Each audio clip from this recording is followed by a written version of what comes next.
Hello my dear fellows. आज हम discuss करेंगे कि एशिया जो है, जिसको हम लार्जेस्ट कॉन्टिनेंट कहते हैं, तमाम बरआज़मों में से सबसे बड़ा कॉन्टिनेंट, उसके हवाले से जो अहम पॉइंट्स हैं वो हम डिस्कस करेंगे। याद रखें कि ये ज़मीन का एरिया ऑफ अर्थ जो है उसका 29.7% जो है वो एशिया पर मुश्तमिल है। ऑलमोस्ट 30 बनता है, 29.7%। और यहाँ पर जो लोग रहते हैं वो 4.3 बिलियन पॉपुलेशन है। तो लोग रहते हैं 4.3 बिलियन, क्योंकि यहाँ पे बहुत बड़े आबादी वाले चाइना और अमेरिका, इंडिया जैसे ममालिक शामिल हैं।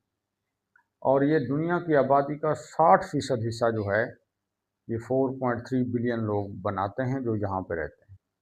और इसके अंदर 48 कंट्रीज आते हैं, जिसको हम आगे जाके अलग-अलग डिस्कस करेंगे। और जो लार्जेस्ट रिवर है एशिया का वो दरियाए सिंध नहीं है या ब्रह्मपुत्र नहीं है, बल्कि वो है यंगत्से रिवर। यंगत्से रिवर जो है ये कहाँ पर वाक़ है? ये चाइना से शुरू होता है और ये फिर आगे ईस्ट चाइना सी के अंदर जाता है।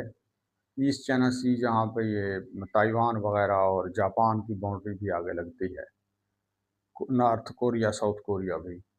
और इसकी जो लंबाई है वो 6300 किलोमीटर है, यंगत्से रिवर।